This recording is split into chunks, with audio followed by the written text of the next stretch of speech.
here on Twitch. Today's show is a mammoth 5-paper show as we get to grips with the aftermath of the big Dominic Cummings committee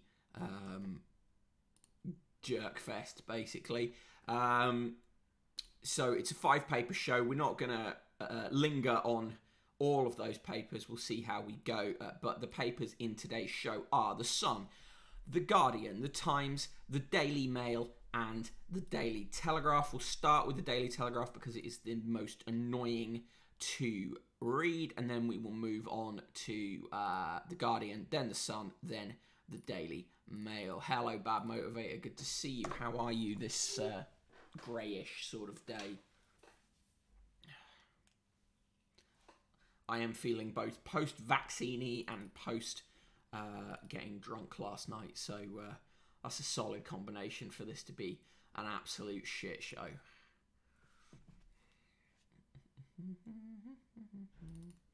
Let's get the Telegraph up. There we go. Right, and I need to actually say that the show is live in the Discord. Hey, Mark Kenosis, how you doing? Hello, Studying Fangirl, how are you? Good to see you all.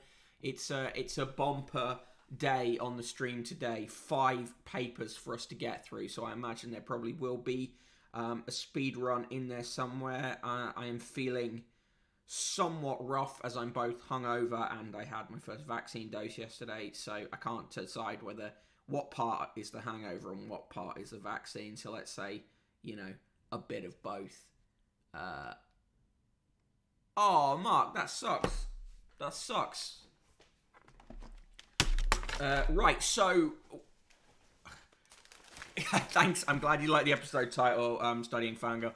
Right, so we'll start with the Daily Telegraph. Of course, every paper this morning / this afternoon has Dominic Cummings on the front. I'm also currently eating a slush puppy, easy freezy ice pop thing, so be aware.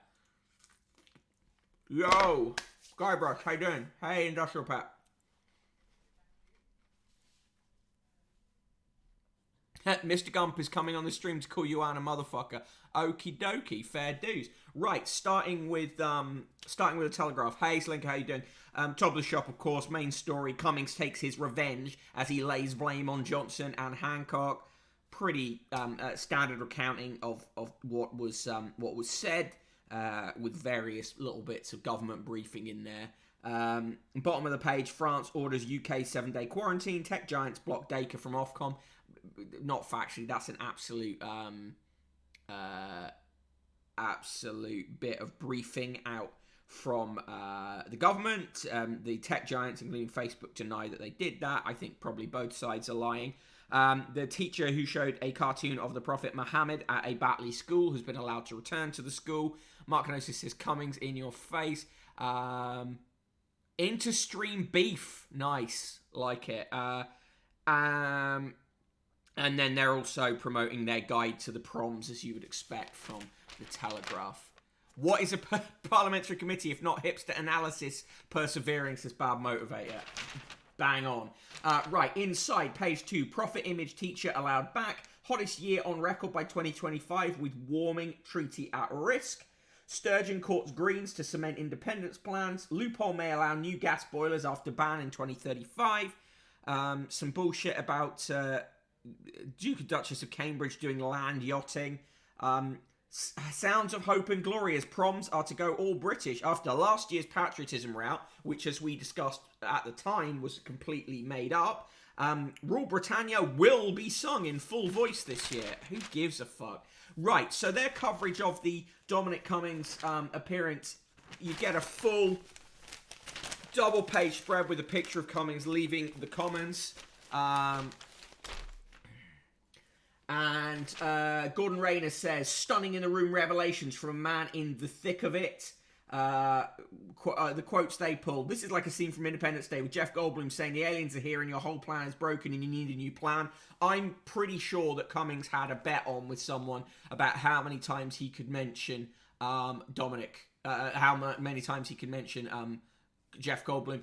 Land yachting is basically like a little go-kart but with a sail and you like do it on a beach. The Prime Minister got that wrong. I got that wrong. We both made a terrible Horlicks of it. I know that my misjudgment on it caused huge trouble, and I deeply apologise for it. These are quotes that they're picking from. Lots of lovely attacks on Matt Hancock, which, you know, you love to see it. Me pressing my face against the window of the committee room doing the sickos meme. Tara writes, Cummings' pop culture references were very annoying from what I saw. Yeah, he mentioned the Spider-Man pointing at each other meme, various other things. Mark Gnosis resents Cummings for having that accent. New Matt Hancock has dropped, running like the dim spaniel he is. Hey, Yuan, how you doing? In a commentary, Lord Jonathan Sumption says Cummings fails to confront the problems with lockdown, which you would expect him to say because he's obsessed with lockdowns. Madeline Grant in the sketch says, if everyone persists with the George references, we're going to need a bigger committee room. Fucking hell.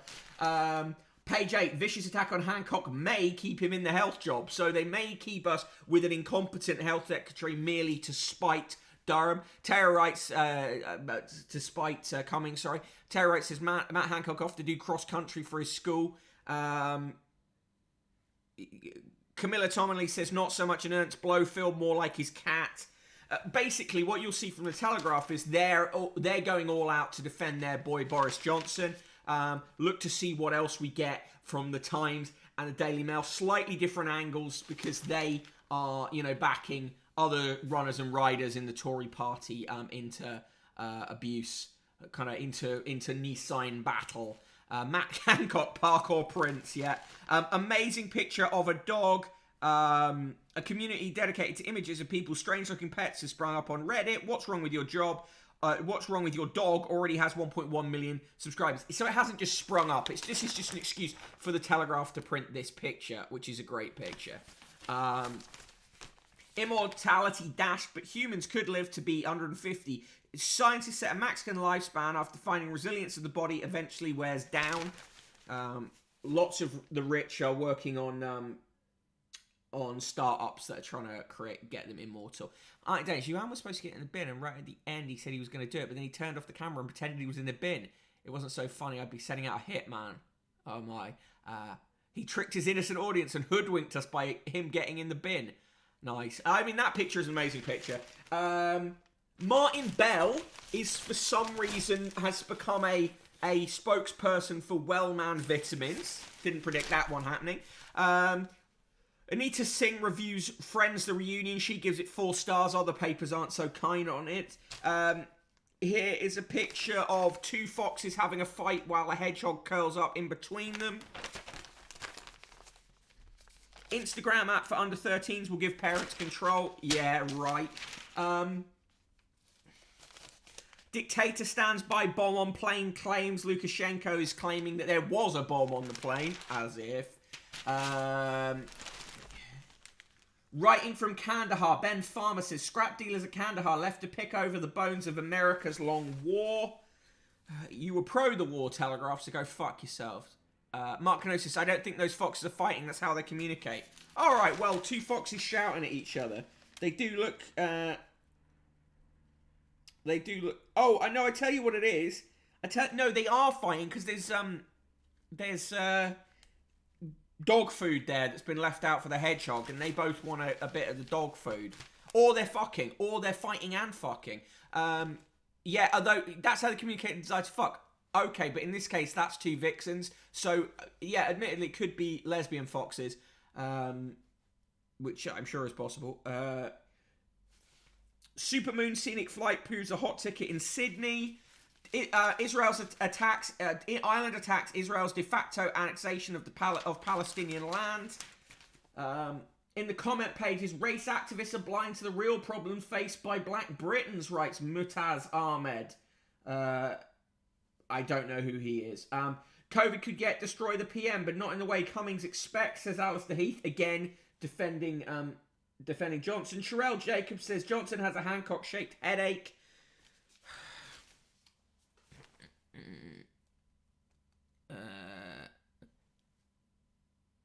guy called Chris Sermon writes in the letters page, Sir, in the interest of perspective, I should like to see the daily number of non-COVID deaths in England and Wales, around 1,400 reported, alongside the number of COVID-related deaths. 7 yesterday. It's time for us to get on with living. Oh, fuck off. One of these things is not like the other, you fucking idiot. Right, moving on in the features and arts pages. This is something you'll find, you're going to find across the papers today. How did the National Trust end up here? Well, partly it was the Daily Telegraph attacking the head of the National Trust consistently.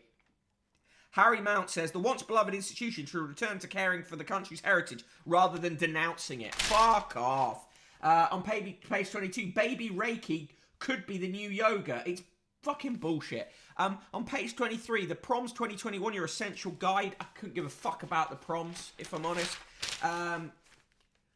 Robbie Collin rates Cruella, the Cruella de Vil origin story, gives it 4 stars. Reasons You Shouldn't Love Me at the Kiln Theatre gets 4 stars. In the Arts Agenda, Dominic Cavendish says Test and Trace is harming theatre's return. Michael Deacon writes, people stop living in fear. It's our duty to get out and spend. The most Telegraph thing to write. In the obit, Senator John Warner, the Republican former U.S. Navy Secretary, endured a turbulent 6-year marriage to Liz Taylor. And Ralph Erskine, authority on Bletchley codebreakers, who was Northern Irish public servant, was targeted by the IRA. And finally, Roy Scammell, stuntman who specialised in high-level jumps and falls. Baby Yoga sounds like a laugh. Pretzel those fuckers, says Mark Canosis.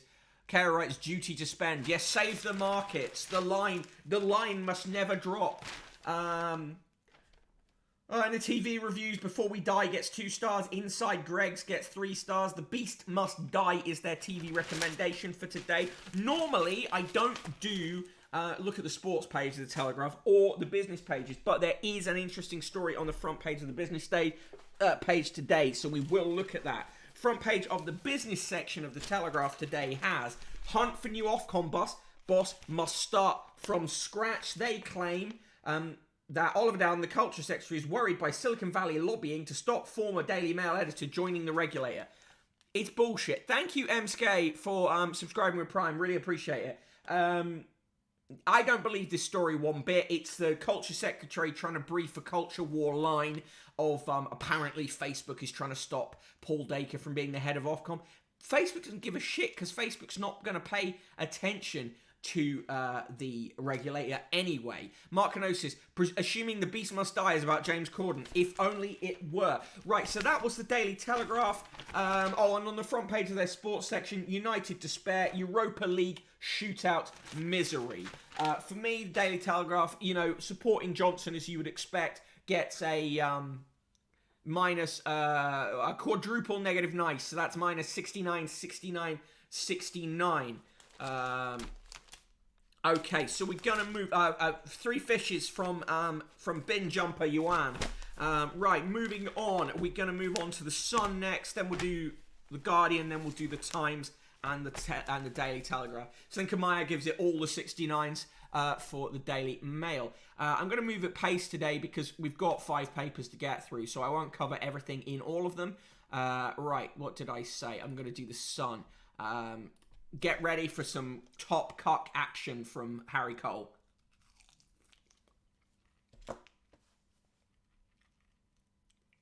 Mark Canosis rates the Telegraph minus Sherelle Jacobs's redacted. Studying Fangirl says minus Land Yachting out of 10. Tara Wright says minus 98, plus 2 for the lesbian foxes and their jilted hedgehog lover. Is it a Flintstones ice pole? No, it is not. It's a Slosh Puppy Squeeze ice pole.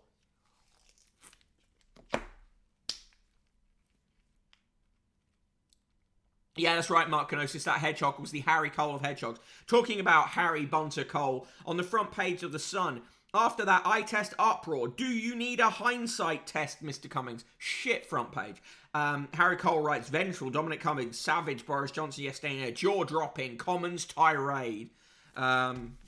Whatever. On page 3, that isn't page 3, but is page 3, Victoria's Secret star Nina Agdal is seen wearing swimwear, which is sort of partly her job. Mark notices Harry, Billy, Daniel, Bunter, Cole. Yeah. Also on page 3, shopper steps in. Lobsters are saved from the pot. A pair of lobsters were saved from a cooking pot when a shopper recognised them as among the world's rarest. Headline on that piece, that was a Claus shave. Right, pages 4 and 5 are dedicated to the Cummings story. PM is unfit for the job. Tens of thousands died who didn't need to. Accuses the Prime Minister of changing his mind 10 times a day and says Hancock should have been fired at least 15 or 20 times. On page 7, Harry Cole once again writes about his ex-girlfriend, which, you know, is a perfectly normal thing to do in our very normal media and not at all a conflict of interest. He writes, crackers carry jibe. On page 8, 5 held over shooting of BLM leader Sasha. Once again, they're framing this shooting as about as related, you know, implying it's related to her BLM activism. Of course it's not. The police have said as much. It's ridiculous. Bad motivator. The hindsight thing is also the cover joke on Private Eye. Yeah, and that Private Eye was out before The Sun. Calling her a BLM leader is shady, yes. Particularly because that's not how BLM is structured. It doesn't have that kind of structure. On page 9, Brad Pitt has got joint custody of his children with Angelina Jolie. The headline for that is Brad all over. On pages 10 and 11, Royals have a sale of a time on Scottish tour. Wills and spills. Here they are, land yachting, looking like just real derpy. Studying Fangirl thinks Harry Cole may need therapy. I would agree.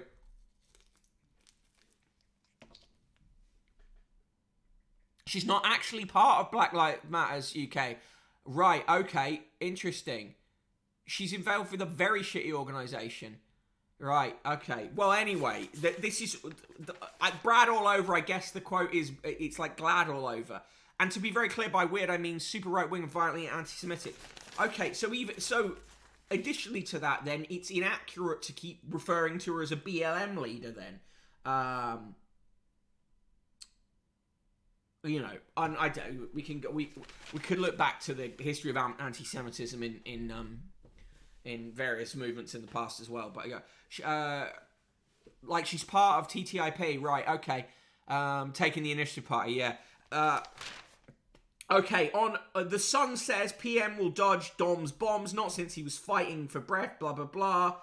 Public doesn't trust Cummings, etc. So The Sun is still in the pro-Boris camp for now, until he ceases to be useful to Murdoch and the Sun's wider interests. On page 13, another story about Lord Sir Major Tom, even though he is dead. Sir Tom gives it his all. £39 million charity hero leaves his entire £73,000 to family. Okay. On pages 14 and 15, they talk about the Friends reunion, and then they talk to Ellen Batchall, 16, and Sonny Carlisle, 14, who are young Friends fans, and, you know, list who are the richest, and all this kind of stuff, very boring. So Tom died. When did that happen? Jordan DH, why is that a story? Partially it's a story because his family keeps selling these stories into the Sun for their own reasons. Rod Liddell, ousting right-on boss is a victory against wokery, again an attack on the National Trust. The papers are obsessed with this cultural story that they really like. Yet again, they attack Diane Abbott. On the day when Rod Liddell again attacks Diane Abbott, quite why that might be, I quite don't have any clue. Yet they found the most boring people on the planet. On page 19, Rod Stewart has bought a digger, which he or was hanging out with, trying out to use a digger. A woman has had a 12 pound 9 ounce baby, which is a heckin' chonker of a baby. Amazon's bought MGM, and with it the rights to Bond. Jeff Bezos, stop getting Bond wrong. Page 20, hard up men get women in club. A cash-strapped old boys club could admit women as members for the first time in 172 years. Profits of the East India Club, whose members include Nigel Farage, have dwindled. An email to members sets out plans to allow ladies at the club in London's St James's Square. Who here is not remotely surprised that Nigel Farage is part of the East India Club? Yeah, the woman who had the 12-pound 9-ounce baby, 27-year-old Amy Schmidt, is doing well. Her husband, she said, my first words when I saw him were bloody hell. He didn't even fit on the hospital scales. East India Club, what a name, I know. Yeah, Guybrush Street Good. Yay, all movies are now made by 2 companies. Nothing could possibly go wrong. On page 21, a rampaging pet rabbit ate 12 plants, then flooded the kitchen. We are pro that bunny on this show. The bunny is called Dorothea. Dorothea is a badass bunny. Right, moving on.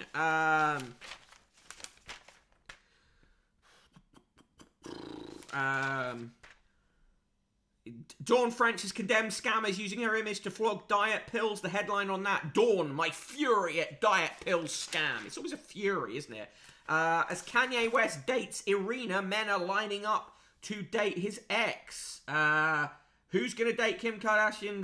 The bookies have put odds on it, with Brad Pitt getting 25-1. Fuck off.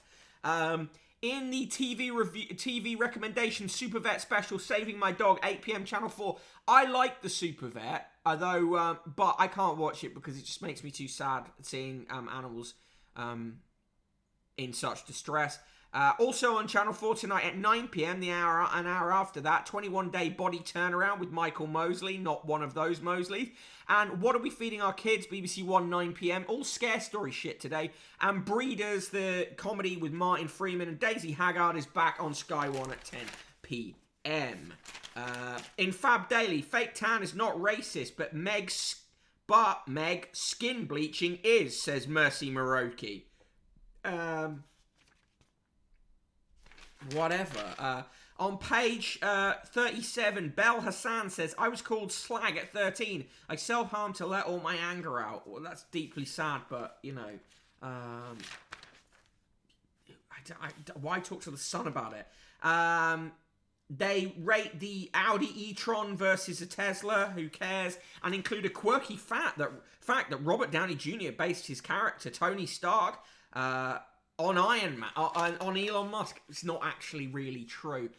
Teo writes, I would like you to fight Mercy Moroki. Chronotherm, allegedly the woman who wrote Toxic for Britney Spears, wrote it about the super vet. No, allegedly about it. It is true. It's, what's her name? Kathy something. Kathy. It'll come to me. Fight, of course, Tara writes, means he's going to fight her in a Minecraft server. In the letter today, the £50 letter comes from Barry Curtis, who says, Sir Boris Johnson's former aide, Dominic Cummings, is now trying to expose the Prime Minister over his handling of the coronavirus pandemic ahead of the government's own inquiry next year. A lot of people want to attack the Tories for their handling of the crisis, but the point of the inquiry is not to find someone to blame, but to ensure that lessons are learned and measures put in place so another virus cannot hit our country. Governments all over the world have struggled to cope and have done their best under difficult circumstances, including our own. Oh, fuck off. Gail Miles says, hindsight's a wonderful thing, so I suggest Dominic Cummings winds his neck in. Yes, mistakes were made during the pandemic, but not just by the UK. The rest of the world was caught out just the same. Have you seen how many people have died, Gail? Why am I a notorious animal hater? What is in that clip? I love animals. Industrial pet. An inquiry can do more than one thing. Lessons to be learned, yeah. And in this case, it absolutely should. Agreed. And in the sport, Jeepers Creepers. De Gea misses United's 11th penalty in shootout agony. What is in? Yeah, but tell me what bit the clip is. I can't watch the clip because I'm making more clips. Anyway, for me, it's the classic sun minus 69, the classic negative nice. Okay, so we're going to move on to Guardian. Vietnam has... I'm going to have to watch the fucking clip now, aren't I? Why do you do this to me? Right, I'm going to watch the clip.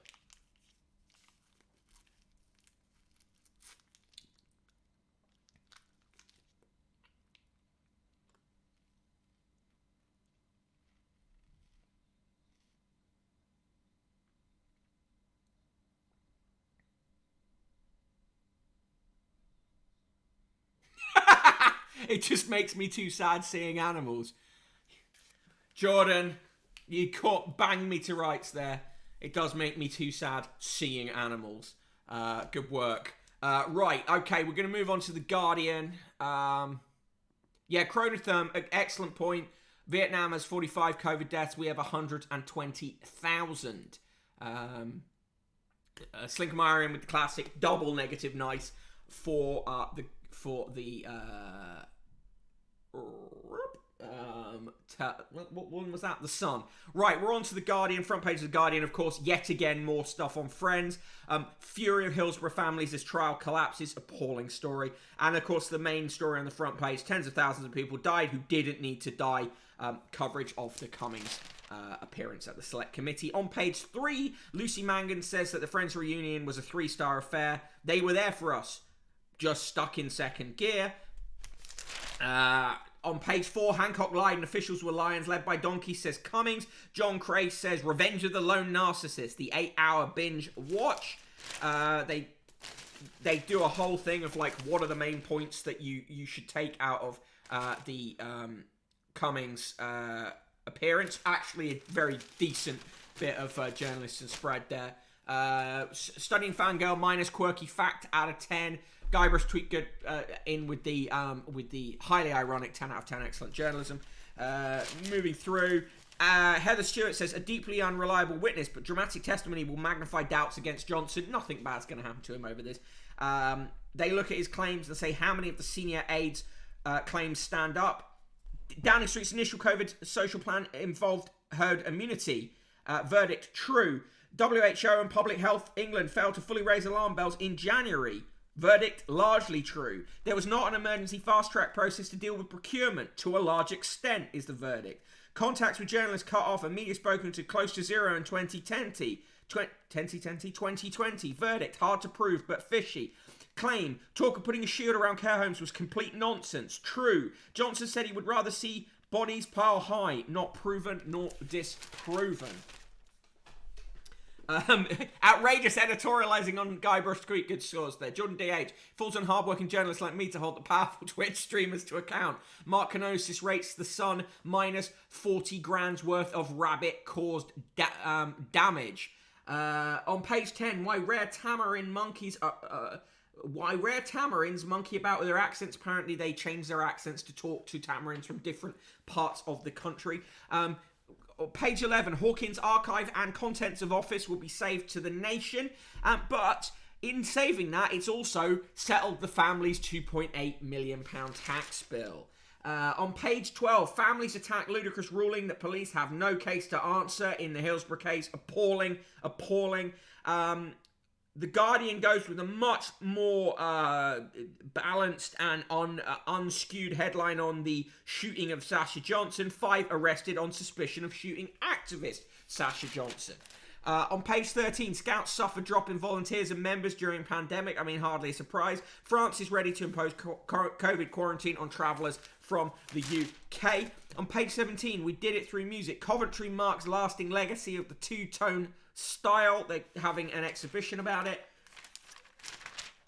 EU citizens win right to view files held by the Home Office. Good news on that one. There's an interesting... the JLC and Jewish Leadership Council and Muslims Against Anti-Semitism have a full-page ad in The Guardian. Jews and Muslims were on the same page. There are 2 words, one Arabic, one peace, and they share the same root. They mean peace. We abhor anti-Semitism, equally condemn anti-Muslim hatred. There's always room for debate. There is never space for hate. Right. Tenti Tonti, yes. Why didn't the Sun cover the Hillsborough story? How curious. I'm sure it was mentioned in tiny part somewhere in there. Page 21, culture shift. Floyd death fires up quest for diversity and truth in Liverpool museums. Follow the Megabuck Road, 8.5 billion Amazon deal for MGM intensifies streaming battle. Peter Bradshaw says the deal is all about reboots of much loved film brands and characters. Oh, great, more reboots. In the Journal, Aditya Chakraborty, who's one of the decent writers there, says the Cummings circus indicts our entire governing class. Yes, it does. Martin Kettle says the lone knight rails against the system that rejected him. Don't know about that. In the leader columns, a self-serving witness can still give evidence that is both damning and true, says The Guardian. In the long read, the Cumbrian coal mine fiasco. Supporters of a new coal mine near Whitehaven have argued that it will reduce global warming and create green jobs. How could such absurd claims have gained any credibility? Asks Rebecca Wills.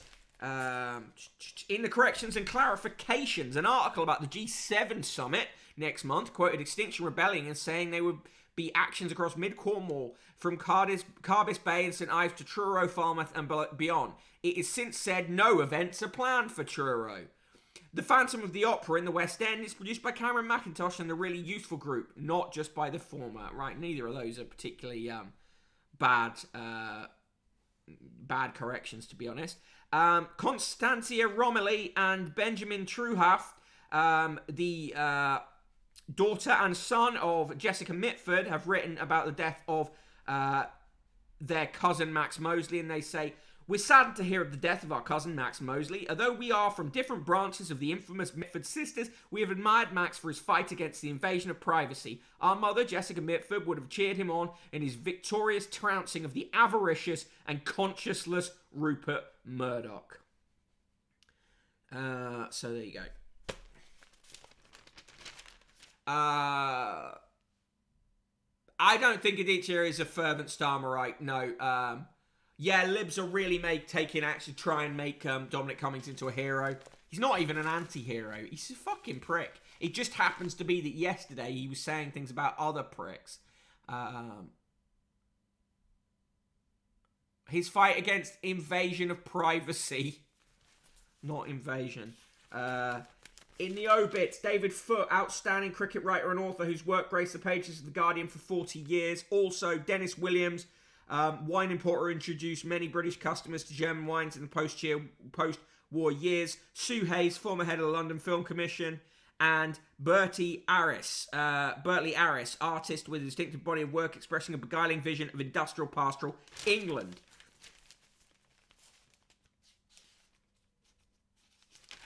Yeah, where's Murdoch now? I know. In the world news, Belarus leader tries to blame West for airline grounding as EU is urged to harden stance. Mona Lisa is going nowhere, says the first woman to head the Louvre. Well, it's good, she's got no legs. To topple a king, did closest allies plot to unseat Jordan's ruler? Probably. Vaccination tax and global heating. High stakes at G7 summit put pressure on the UK. Katie Nichols writes, the hospitality sector can drive Britain's recovery, but ministers must stick to the COVID roadmap. The Guardian's trying to sell you various mowers, from small ones up to ride-on ones. The most expensive one is a £3,895 Stiga Park 520 P-front cut ride-on mower. I want to get one of those and ride and travel hundreds of miles like the guy in Straight Story. And on the back page, in the sport, take it to the limit. Cavani leveler forces final into extra time. That is the Guardian. I don't know, a zero. Cummings just needs a spider brooch and his rehabilitation is complete. A series of brooches through which he can semaphore his meanings like the Queen. Seneca Meyer, I'm glad that that my absolute dad joke about the Mona Lisa made you laugh. Right, I'm going to do the roll call, and then we're going to move on to the Times, and we will finish on the Daily Mail.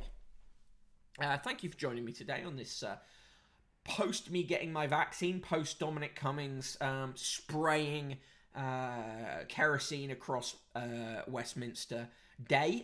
There was no show yesterday for that reason. The Cummings testimony was ongoing, and also I had to go and get stabbed by a stranger.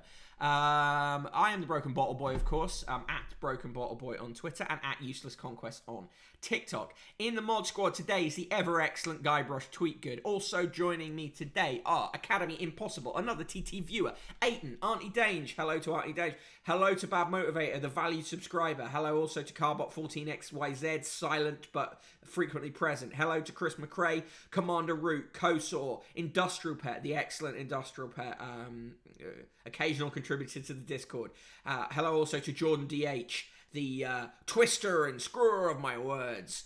Hello to Chronotherm, LJ Card, Loopy Lou, the excellent dangerous chatter, Mark Kenosis. Hello to Mr. Gump, to Red Tickseed, to the excellent Slinkermeyer, some incredible photography of hers appearing on her Instagram recently, and for a long time, because it is her great talent. Do go there and check that out. Hello to Studying Fangirl, to Cider Streams, to TormTorms, to the excellent Teo Wright, who will fight Mercy Maruki in a YouTube boxing style bout in Minecraft. Hello to VNK, to Virgo Pros, and the ever excellent Yoldi Stomach Pump, Yuan, and Zautar. Let's move on to the Times. What does the Times hold for us today? A variety of horseshit.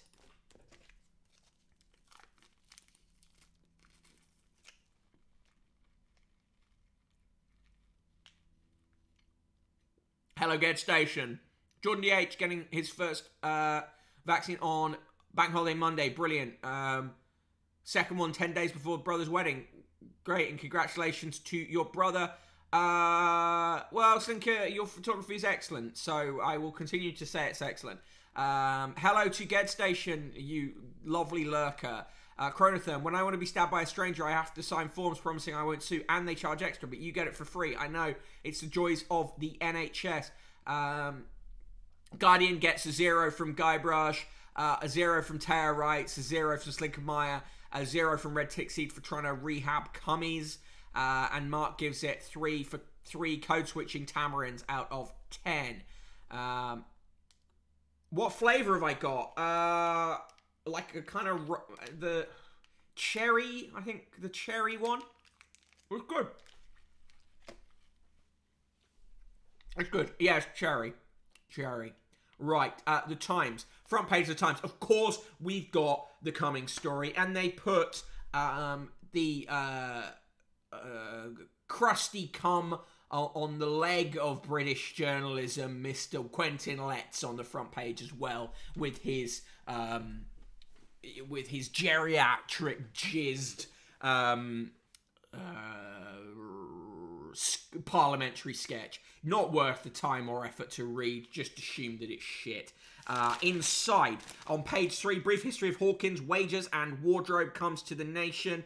Various interesting things he had in his office, including a toy version of himself from The Simpsons and a Simpsons Letterman jacket, stuff like that. On pages 4 and 5, chaotic PM was like shopping trolley swinging out of control, is the quote from Cummings they go for. Their analysis, inside number 10, Dominic Cummings was unavoidable yesterday. His face and voice is everywhere here, writes Stephen Swinford.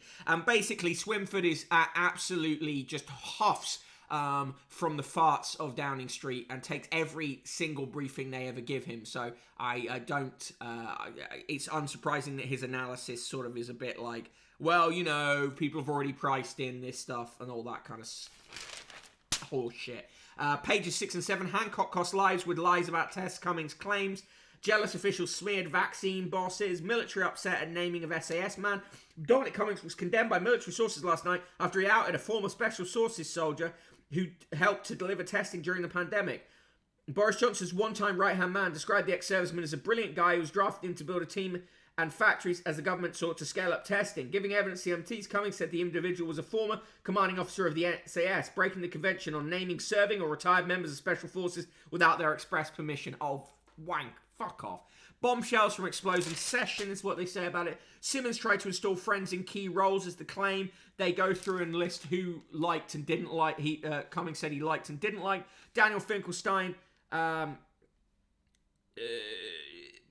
says, like, basically the same thing. Oh, probably nothing will probably come of it. More pictures of the fucking Cambridge's land yachting. The Friends review only gets 2 stars from the Times. Johnson rejects new sanctions for suspended Tory sex pest, writes Patrick Maguire. Boris Johnson has rejected calls for an MP who's found guilty of sexual misconduct to face sanctions beyond a 6-week suspension from the House of Commons. Well, there you go. Because Boris Johnson doesn't take that stuff seriously. They don't care about that. That guy harassed members of staff. It was absolutely disgusting. Mark Kenosis offering a nap. All right, mate. Well, have a good one. Catch up on the rest of the stream on YouTube later if you can. On page 15, more stuff on the Tamarins research. Cheeky monkeys mimic rivals in bid to keep the peace. The Times' coverage of Hillsborough, the Hillsborough inquiry. Anger from all sides as Hillsborough trio cleared of cover-up. As I keep saying, disgusting story. Speaking of crusty cum, have you seen this TikTok? I'll watch that later. It's going to be horrible, isn't it? On page 19, call to rename Oxford Library over drug links. Students at Oxford have called for the renaming of the Sackler Library over the family's links to the American opioid crisis. As well they might. Apparently, prawn cocktail is coming back into fashion. A brilliant recounting of absolute petty shit. Richard Chopping, who was one of the early James Bond book designers, so hated his art school rival Lucien Freud that he once got up at 3 a.m. to jot down 13 reasons why he resented him. Love that. Sinkamaya, agree. I absolutely agree with you. Sex pest is such a gross, minimizing phrase. And once again, it shows that the Times is no different to its tabloid stablemate, The Sun. On page 23, David Aronovich says hardly anyone cares about the culture wars. Bollocks. He writes about it all the time. His friends in the rest of the comment section of the Times write about it all the time. James Marriott's column is headline, Baby Boomers are building a grey utopia. I found it annoying. It's not the worst column ever, but I found it annoying. Janice Turner is awful. Ian Martin is awful. Right, in the birthdays today, Henry, not happy birthday, the least happy of birthdays to Henry Kissinger, still alive at 98, enduring proof that no just God could possibly exist. And eight also having their birthdays today. Admiral of the Fleet Sir Benjamin Bathurst, first Sea Lord and Chief of the Naval Staff until 1995, who was 85. Paul Bettany, the actor, said some very unpleasant things, so not happy birthday to him. He is 50. Heston Blumenthal, the chef, 55. Dee Dee Bridgewater, the jazz singer, is 71. Rebecca Brooks, definitely not happy birthday to her. Chief Executive of News UK, parent company of the Times, of course, is 53. Pat Cash, the tennis player, is 56. Field Marshal Sir John Chappell, Chief of the General Staff until 1992, is 90. Alina Kujakaru, the lead principal of the English National Ballet, is 40. John Conte, the world light heavyweight boxing champion until 1977, is 70. Tim Farron, MP for Westmoreland and Lonsdale, well-known homophobe, is 51. Joseph Fiennes, the actor, The Handmaid's Tale, is 51. Lord Roger Freeman, Chancellor of the Duchy of Lancaster until 1997, Vice Chairman of the Conservative Party till 2001, is 79.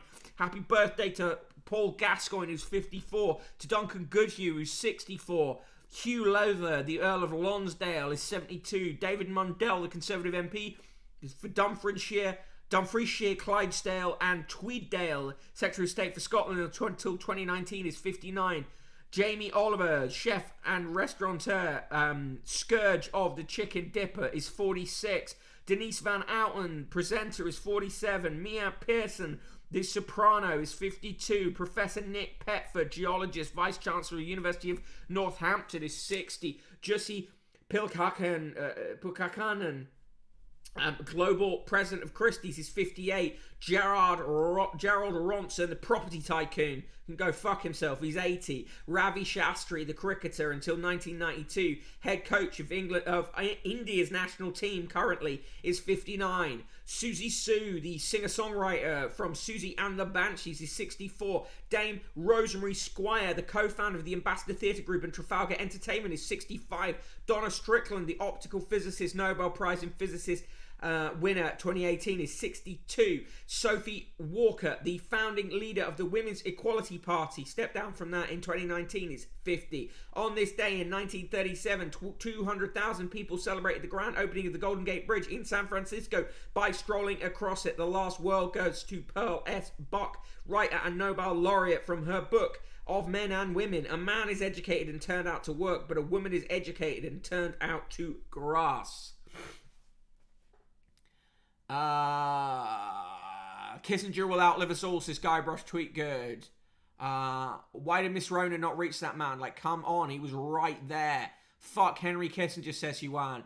Yodi Stomach Pump. Due to my youngest age, I was introduced to Kissinger via Futurama. Thought it was a funny, dry character. Then you find out about the heinousness of the man. It kind of destroys your childhood, but yeah. Kerr said, Henry Pissinger, says Red Tick Seed. In the world news, dictator turning Belarus into Europe's North Korea, turning. US to accelerate Afghan withdrawal as security fears rise. Australia hails return of a little devil to the mainland. First time since they vanished from the mainland Australia 3,000 years ago, Tasmanian devils have been born in the wild in a conservation breakthrough. Fantastic news. Mechanics arrest may solve 40-year mystery of murders in the Rockies, reports Ben Hoyle in Los Angeles. Facebook deletes posts in praise of army fugitive. Facebook has shut down a page gathering support for Jürgen Kernings. The heavily armed extremist soldier has been on the run for more than a week in Belgium. Right, fair enough. Biden accused of attack on classical architecture. Oh, what? Fuck off.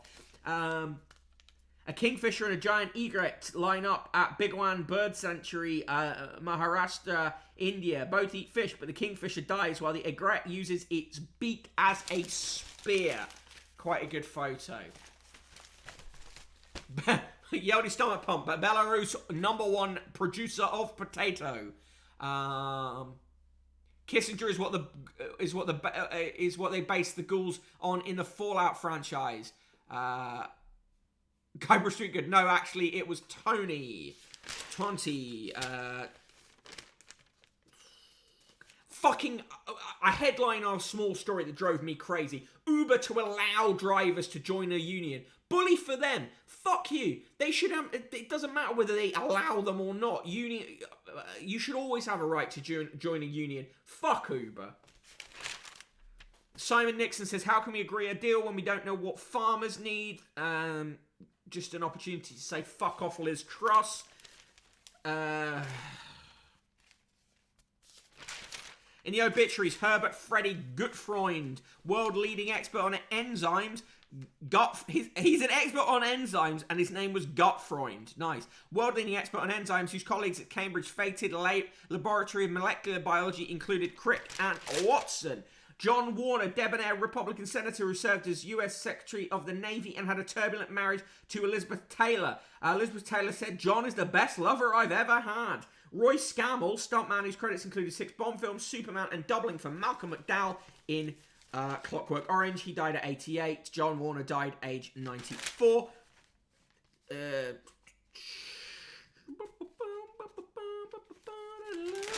And in the sport, European agony for United. Solskjaer's side lose Europa League final on penalties. That is the Times. Minus 69, 69, 69, 69, 69, 69, 69. All the 69s. Because it's the most insidious of the papers we read.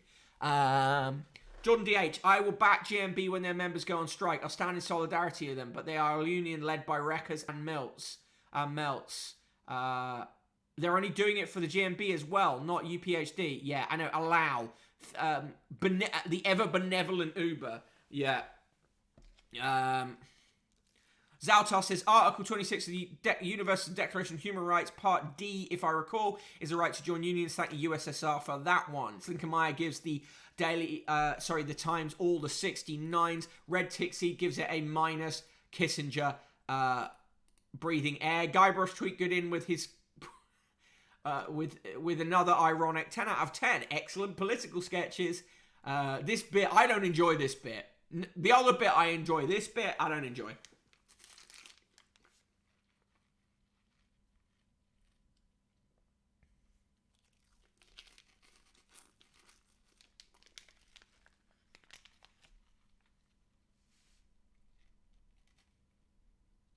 Yeah, Guybrush has been swapped with some sort of malfunctioning AI, as Yuan says. Right, front page of the Daily Mail. Absolutely horrifically tabloid headline about a sexual assault on Gordon Ramsay's daughter. Ramsay's daughter's sex assault agony. Do you know what might contribute to that agony? The Daily fucking Mail putting her picture on the front page. Disgusting. Main part here. Now remember that the Daily Mail obviously has some allegiances to Gove. It has some allegiances to Priti Patel. Various others. It has no reason to defend Boris Johnson. And in fact, would be quite happy if Boris Johnson went and an even more hardline Tory was in number 10. Framing the story around Ramsay's extra gross, exactly, like just that she exists irrelationally to her father. Absolutely agree with you on that. Yep, absolutely awful. Right, the main story here, Cummings' toxic revenge. Disgusting as well that they put little graphics of grenades on here. And of course, they big up their own reporting. Day of drama, unrivaled reports, with 9 pages of coverage. On page 2, there's they go with the claim that Boris thought it would be racist to close borders, as if something being racist to stop Boris Johnson from doing anything ever.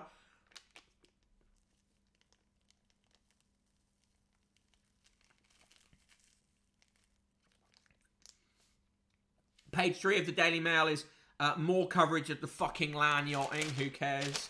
Yeah,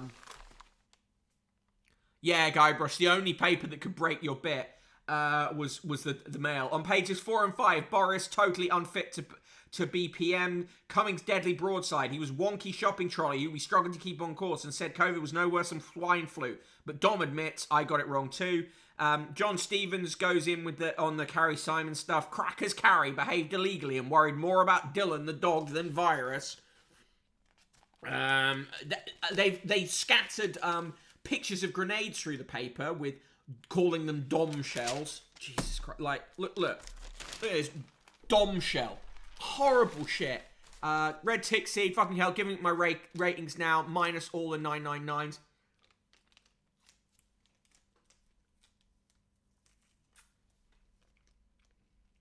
Of course, famous fascist fans, the Daily Mail, call it Dominic Cummings' blitzkrieg.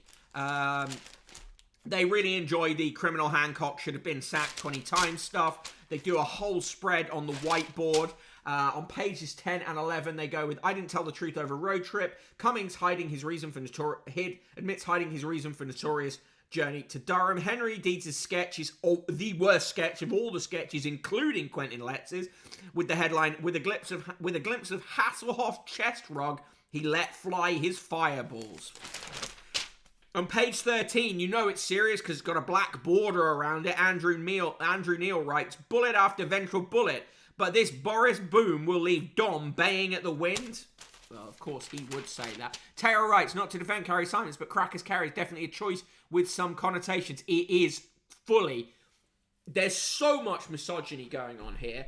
On page 14, PM did make bodies piled high comment. That's Cummings asserting that again. Andrew Pierce, who always looks like a man delighted at the smell of his own piss, says they were the ultimate political dream team. So how the hell did it come to this?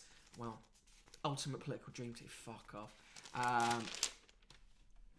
On page 16, broken Hillsborough family agony as 3 cleared of cover-up 3 accused of cover-up cleared on technicality. Disgusting. Right, now we get to the horrific Ramsey story. Page 17, my double sex assault ordeal by daughter of Gordon Ramsay. Gordon Ramsay's daughter, Holly, has revealed that she was in hospital for 3 months battling PTSD after she was twice sexually assaulted at the age of 18. The now 21-year-old said she hoped that by speaking out about her struggles, she would be able to help other people and break the stigma surrounding mental health.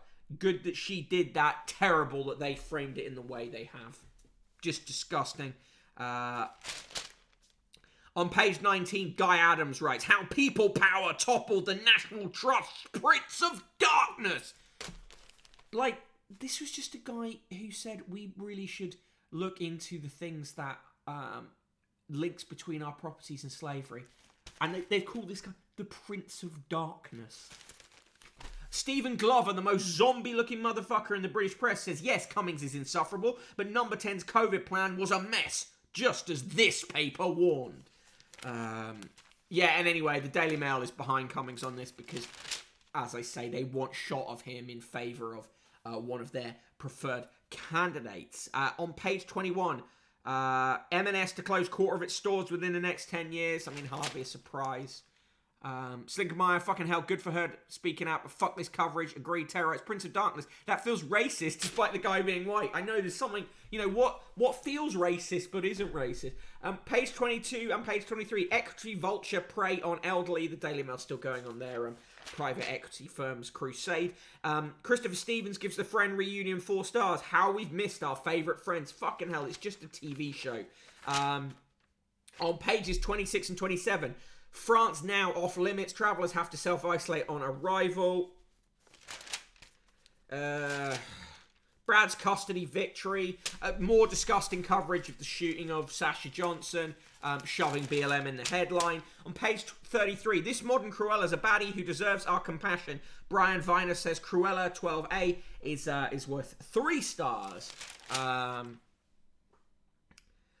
Despicable is a judge's damning verdict on an IT boss who took upskirt photos and videos of unsuspecting female colleagues. Yeah, disgusting, but also let's remember that the Daily Mail, through Mail Online, effectively upskirts celebrities, many of them extremely young, on a daily basis. So the moral high ground is not a place that the Daily Mail can ever fucking stand.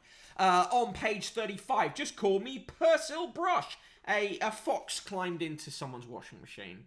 We are pro-Fox, but not Liam Fox. On page 35, fry-ups are good for you, but only for breakfast. It is a claim based on one random research report. May 27th, 2021, on this day column. From the Daily Mail archive, May 27th, 1974.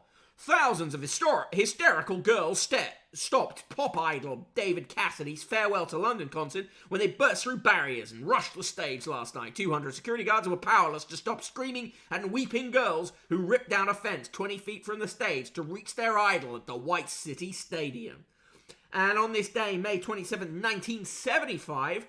stuntman Evel Knievel was badly hurt last night when he crashed after leaping over 13 London buses on his motorbike. Around 75,000 people saw him flung from the bike as he landed badly at the end of the 100-mile-per-hour jump at Wembley Stadium. The 35-year-old daredevil was put on a stretcher, but he got off and limped to a microphone to announce his retirement.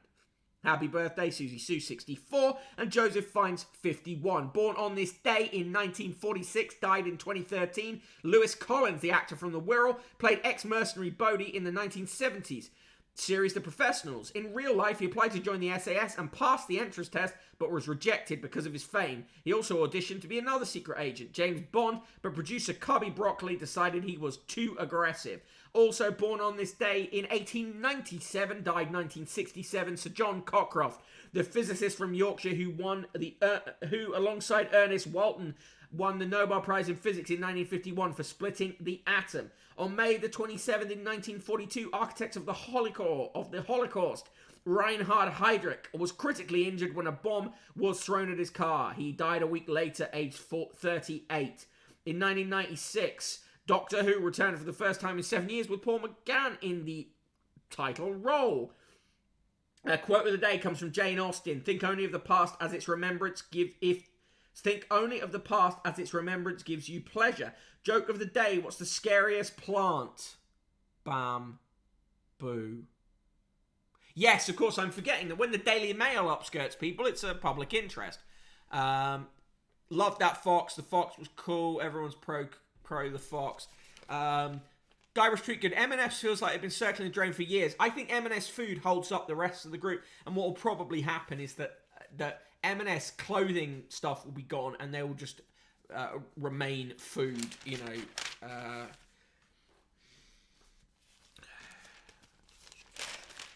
In Female Magazine, Carrie set the date for her big day and hopes of building for couples across Britain. But it's not just women getting into wedding night overdrive. Wedding overdrive. Forget the bride. Here comes Groomzilla.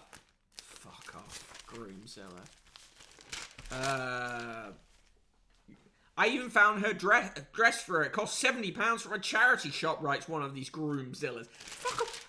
A, it's fine for men to be excited about their weddings. B, it's fine for women to be excited about their weddings. And C, you don't have to be either. You could just have your wedding however the fuck you want. Yodi Stompump has done various training courses hosted at M&S HQ and the food is banging. Jordan DH, M&S is where I get my good socks. I hope they keep them just next to the iceberg letters. Guy was treated good. Can you imagine how fucking cursed Boris Johnson's stag is going to be? Yeah, particularly as he still goes up to other former members of the Bullingdon Club and goes, bulla, bulla, bulla, bulla. Like, should you sign a prenup before you tie the knot? Flora Gill says yes. Why the fuck do we care what she thinks? Kate Spicer says no. She says, a bit like Domestos, it kills every germ of hope. I think, why not? Rachel Johnson writes, I hope I'd be as brave as Paxo and my mum with Parkinson's. And she offers some advice to her sister-in-law-to-be, Carrie. As the nation celebrates the pending nuptials of Boris and Carrie, it occurs to me that I was an early adopter of the lockdown-style wedding way back in 1992. Ours was totally painless for me anyway, which is an important thing. We gave our 30 guests a week's notice. It was a shotgun wedding. We went to Chelsea Register Office and had lunch at a nearby restaurant that's since closed. The future Prime Minister and the father of the bride made excellent speeches. I wore an old Navy suit from Next and my husband paid for everything. Start as you mean to go on, I would say to all my spectacular sisters-in-law. Fuck off. Fuck off, fuck off, fuck off. On pages 52 and 53, want to tame your teen? Always let them yell at you and ignore the messy bedroom. In the second part of her riotous book about parenting girls, Lorraine Kennedy shares her life lessons she learnt the hard way. I feel sorry for these girls. Look at them, they're going, why the fuck do we have to have our picture in the paper? On page 55, hurrah, Bennifer is back. Who cares? Oh, Jesus. On pages 56 and 57, as a new report claims as few as 1 in 62 rape cases results in a charge, 3 victims waive their anonymity to expose their own soul-destroying stories. First we were raped, then we were betrayed by the system. Stuff like this is important, and I truly admire these women for speaking out.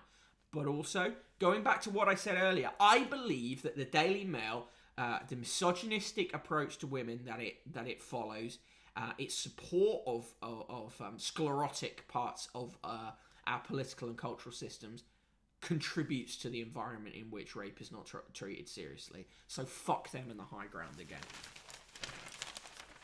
Tara Wright says, I would hate to be a kid used by my parent for clout. Yeah, I think it's disgusting. We do our absolute best to make sure that, you know, I would never write about kid in the room. Obviously, I'm a stepdad, and that is an interesting role in it itself. But, you know, Tara Wright says, is that not the same system which Daily Mail refuses to condemn? Well, it condemns it when it feels like it, but it still supports the retention of conservative governments that allow the system to be in such a state. On page 58, it's a blind date. 2 guys on the blind date this time. Sebastian, 28, and Joel, 30. Sebastian said of Joel, he was fun, no regrets, positive experience. They had coffee as friends. Joel's verdict, Sebastian liked Sebastian's warm and positive vibes.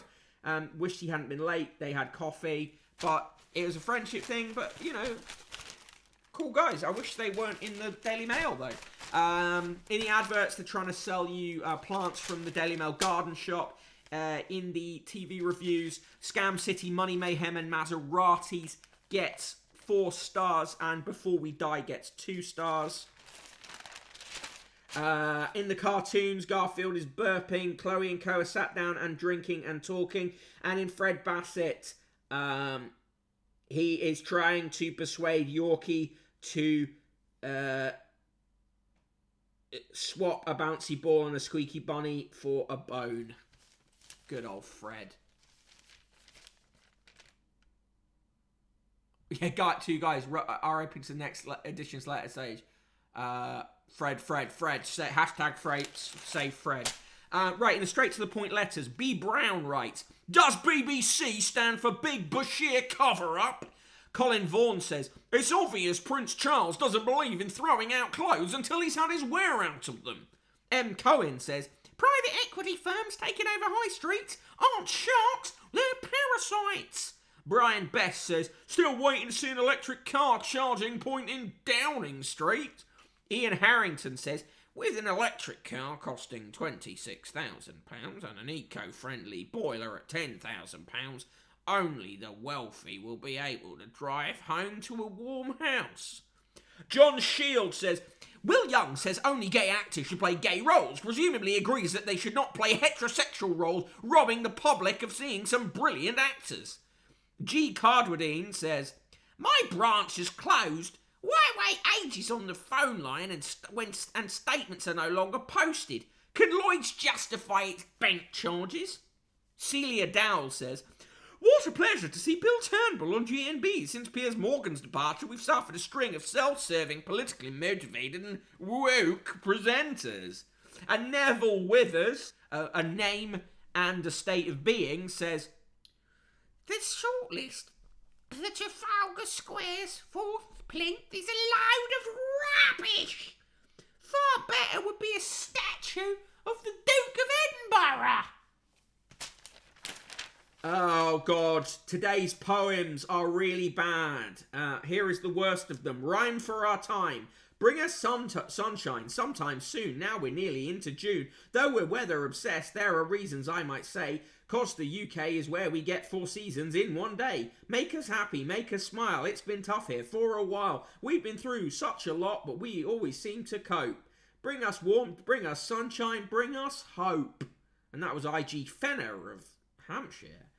And Mrs. Iris L. Calbeck writes, Little Lives. Here's her poem. Once they had the whole wide world, their lives are bigger then. They could choose what to do, what and where and when. They could don a hat and coat and sally forth at will, and now they live within 4 walls and mostly sitting still. Not for them the pleasure of a random summer stroll. On a bright and sunny morning, old age often takes its toll. We can't give them the whole wide world, but we can brighten up their day with a friendly face and a cheery chat in a kind and caring way. When I became a carer, it opened up my eyes to the many aged people who have such little lives. And finally, Bethan Morgan writes, for Boris a nostalgic pang, finding Lulu's wallpaper won't hang. Yet she sold the right line back in the year 1969 when she sold it with Boom Banger Bang. When she nailed it with Boom Banger Bang.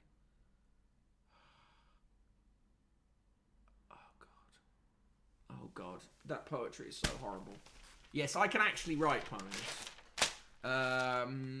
Today's recipe, pineapple fried rice. What? That's a bad recipe. They're trying to sell you silico gel, liquid gel for the relief of upper gastrointestinal disorders, ugly jumpers, a folding scooter, a pet vacuum cleaner, a lawnmower, and that's it. And in the sport, final flops, United agony as they lose amazing shootout. So that is the Daily Mail. For me, it's a really quite even more disgusting than usual, even more cursed than usual. Here comes person in the room with her new haircut. The score for me, it's a quintuple negative nice, minus 69, 69, 69, 69, 69. And Red Tixie says, holy shit, Prince Philip died. When did that happen? Strang wants to be filled up with silica gel. I'm glad the bit will never die. I agree with Sunkamaya. Zautar, submit them a poem so you can read it out on the stream. Guybrush tweet good rates. The Daily Mail has -1 broken bit out of all the numbers. Strang says, get in the bin bag, Yuan. Okay, so that was the stream for today. Thank you for joining me as ever. I will be back tomorrow at 1 p.m. Tomorrow will be a magazine special, but we don't know what magazine yet. If you want to be the person who chooses, and there can be more than one magazine in the magazine special, throw some coins into the newspaper fund, which is paypal.me/conquest of the useless. And if you are not yet a subscriber to the newsletter, consider doing so. You can subscribe for free, brokenbottleboy.substack.com. But if you enjoy it, consider upgrading to a paid subscription. Currently, 11% of the 2,022 subscribers are paid subscribers, and that's really helpful. But I'm hoping to double that percentage by the time it hits a year of the newsletter. In the meantime, I hope you have a really good afternoon. I will see you tomorrow, 1 p.m. Catch me on Twitter or on the Discord, where I will share the link to now.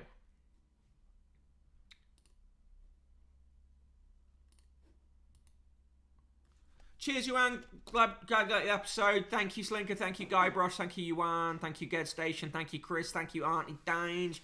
Thank you, Ged Station. Back tomorrow with more cursed news. Cheers for now.